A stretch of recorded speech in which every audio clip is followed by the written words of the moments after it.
Hey, this is Morgan Pratt with the JMac for Congress campaign. If you're listening to this podcast, sounds like you like JMac. You can find out more about him by going to his Facebook, Instagram, Twitter, or YouTube channel. Please remember to subscribe and rate us. Now coming up, more JMac.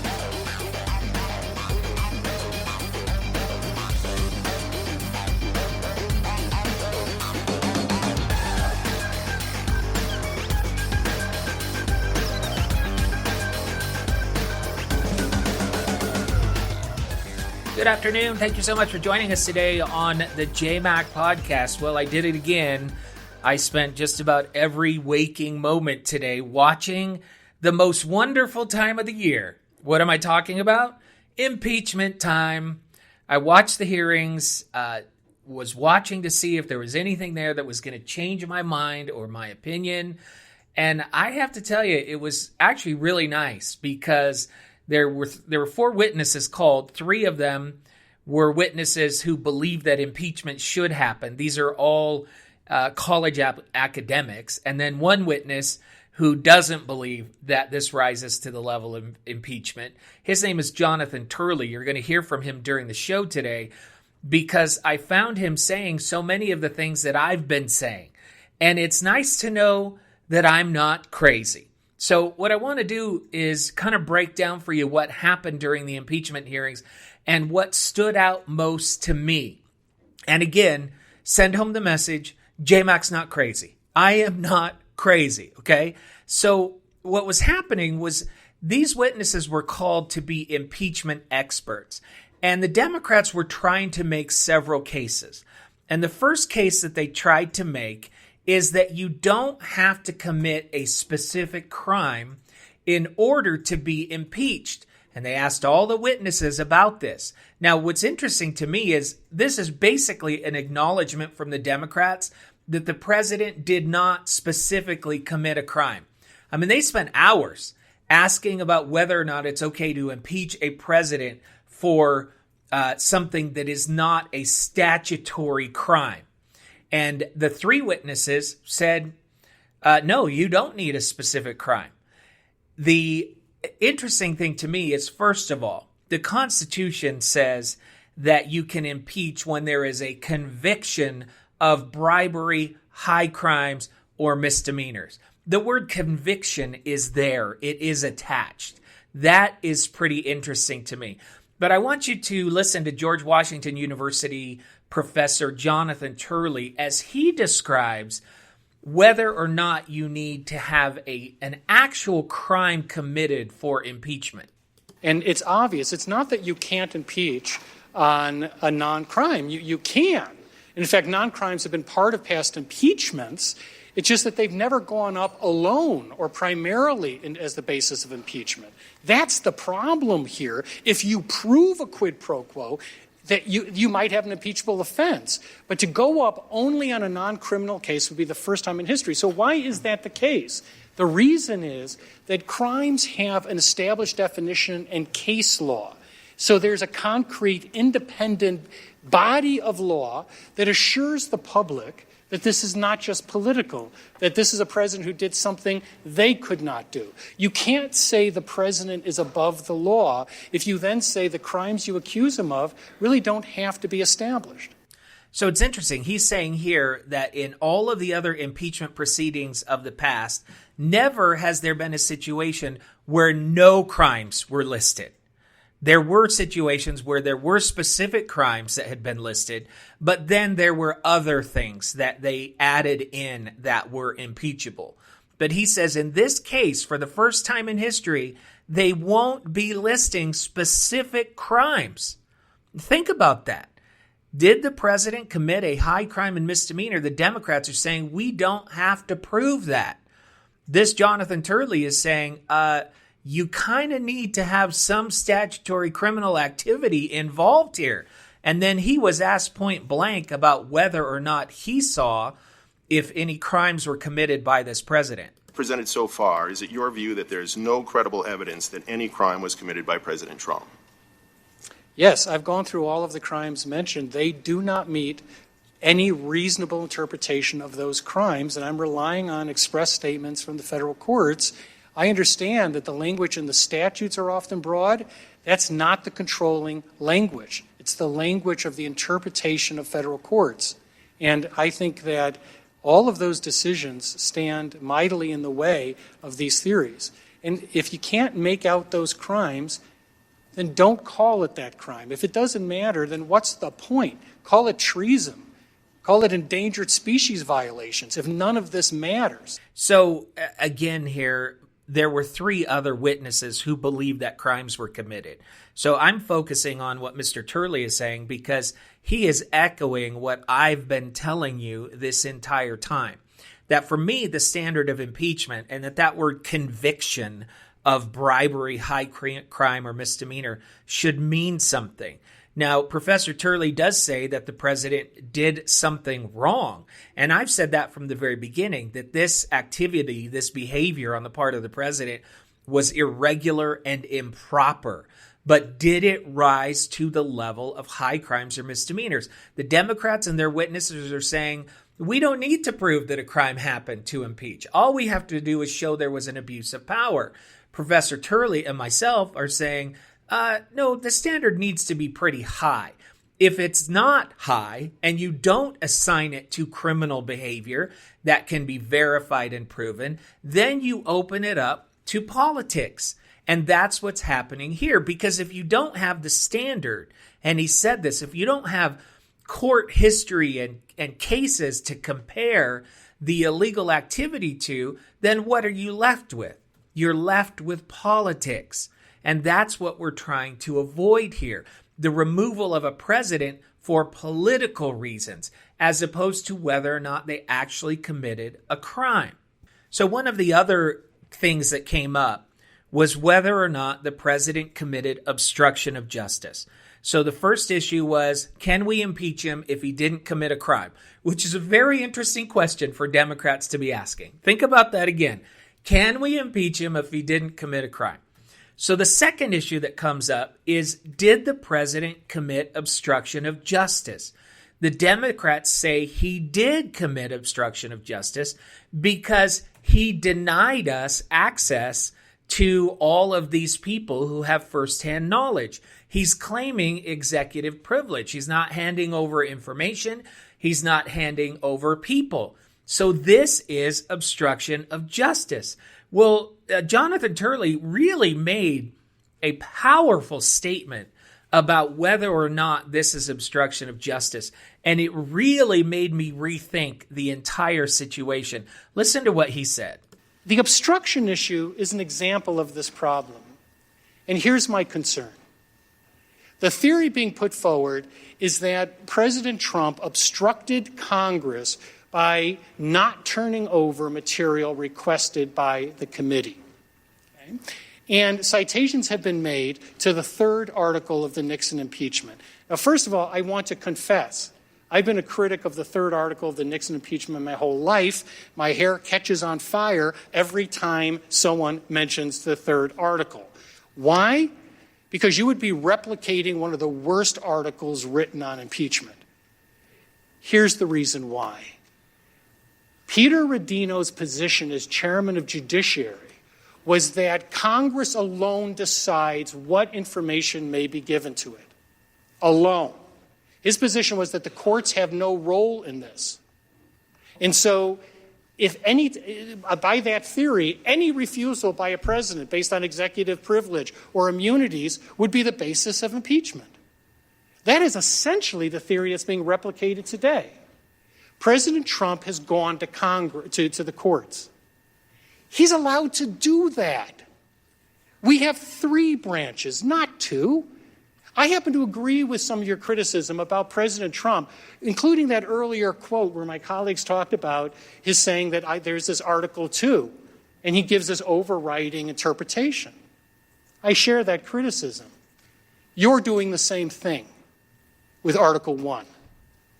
You're saying Article 1 gives us complete authority that when we demand information from another branch, it must be turned over or we'll impeach you in record time. Now, making that worse is that you have such a short investigation. It's a perfect storm. You set an incredibly short period, demand a huge amount of information, and when the president goes to court, you then impeach him. Now, does that track with what you've heard about impeachment? Does that track with the rule of law that we talked about? So this is a very powerful point that he's making here. Is it obstruction of justice for the president of the United States to go to the courts and say, I don't believe that these witnesses have to testify? Professor Turley is saying, how can that be obstruction of justice when you are appealing to the other branch of government? Remember, he said we have 3 branches of government, not 2.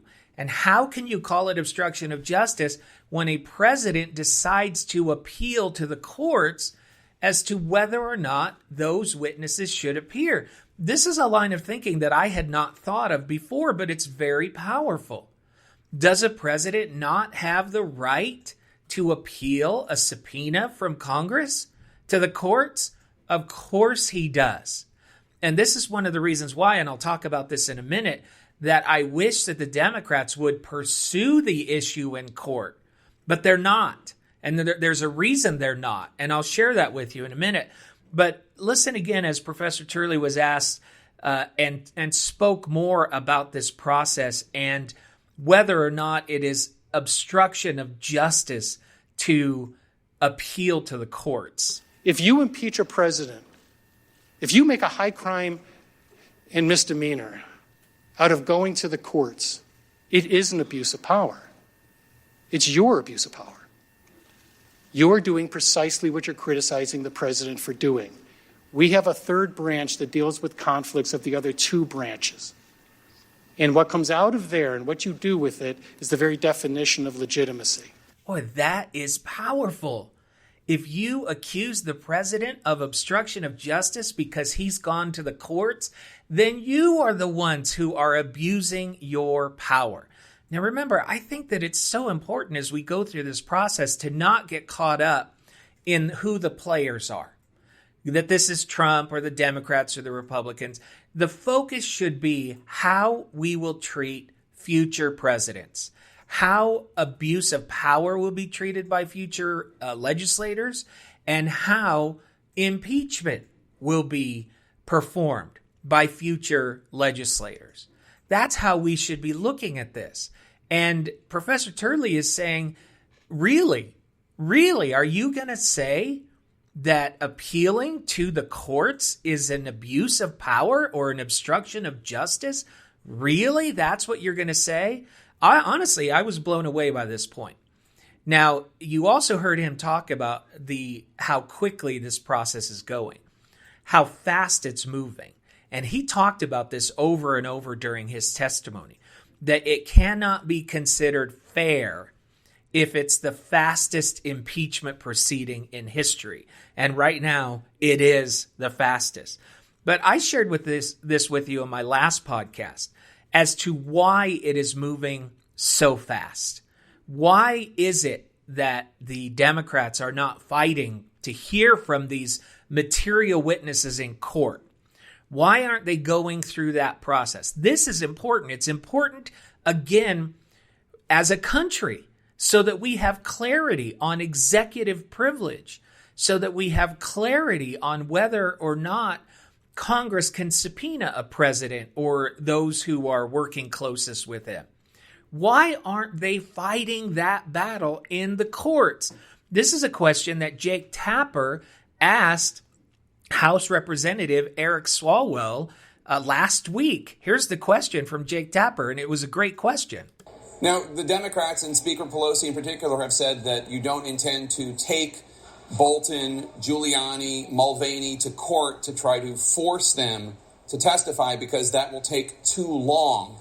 But impeachment is a very serious matter. It's only happened a handful of times in this nation's history. Is it not worth taking the time so that we hear from everyone? Is the desire for expediency here actually undermining the credibility of the case? So, great question.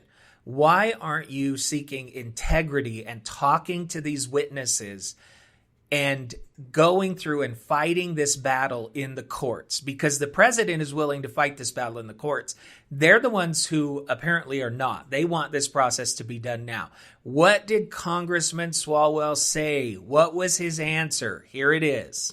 The desire for integrity at the ballot box is overwhelming and predominates over fights in the courts that could go beyond the upcoming election. The president himself invoked the upcoming election when he asked the Ukrainians to investigate a potential political opponent. So the clock starts to run. If we want the upcoming election to be pure and free from outside interference, we have to understand if the president violated his oath of office by inviting a foreign government to help him cheat an election. And so that's why we just can't wait for the president to delay us in the courts. So why aren't we going through the legitimate process of fighting in the courts to hear from these material witnesses?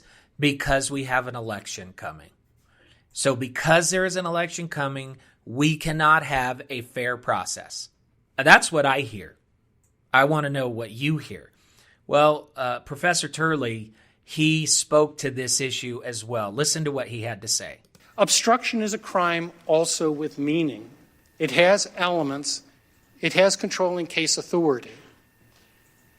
The record does not establish obstruction in this case. That is, what my esteemed colleague said was certainly true. If you accept all of their presumptions, it would be obstruction. But impeachments have to be based on proof, not presumptions. That's the problem when you move towards impeachment on this abbreviated schedule that has not been explained to me. Why you want to set the record for the fastest impeachment. Fast is not good for impeachment. Narrow, fast impeachments have failed. Just ask Johnson. Fast is not good for impeachments. Why are we moving fast? Because we have an election coming. That's why we're moving fast. Why should we be moving slowly? Because we want the truth. And because we want to protect future presidents from things being politicized before an election. Because we want to make sure that there is integrity in the process. We want to make sure that there's something called due process. My friends, there were some really important moments today. The Democrats basically admitting that the president has not committed a specific crime. The pointing out that obstruction of justice it cannot be considered obstruction of justice if you are going to the courts. And the question of why we're moving so fast. Now, many of you may be saying, Jay, there were 3 other witnesses who believe that this is impeachable. The reason I shared with you Professor Turley is for one reason, because he is echoing what I have been telling you. And I didn't hear anything from the other 3 witnesses that got me off of that. I feel that this is conjecture. It's presumption. They're not citing a specific crime. And I think that if you allow impeachment to go forward without citing a specific crime, that you are setting up every future president. And that is a terrible precedent to set.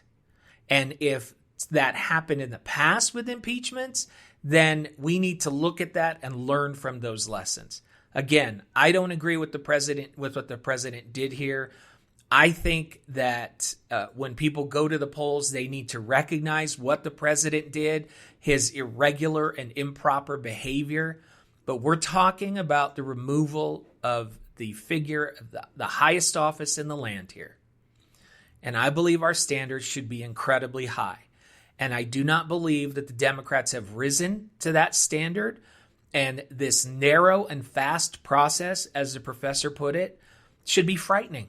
It should be frightening how quickly they are moving. And we heard from the good congressman why they're moving fast. Because there's an election coming. Not because they're after the truth. Something to think about here. I thought today's testimony was very compelling for many different reasons. Let me know what you think. Put it down in the comments. I'm going to continue to watch the hearings, maybe so you don't have to. I'd like you to watch as much as you can and come to your own conclusions. Tomorrow's another day. We'll see what happens. Thanks for listening to the JMac podcast. If you'd like to donate to JMac for Congress, you can go to jmacforutah.com. That's jmacforutah.com.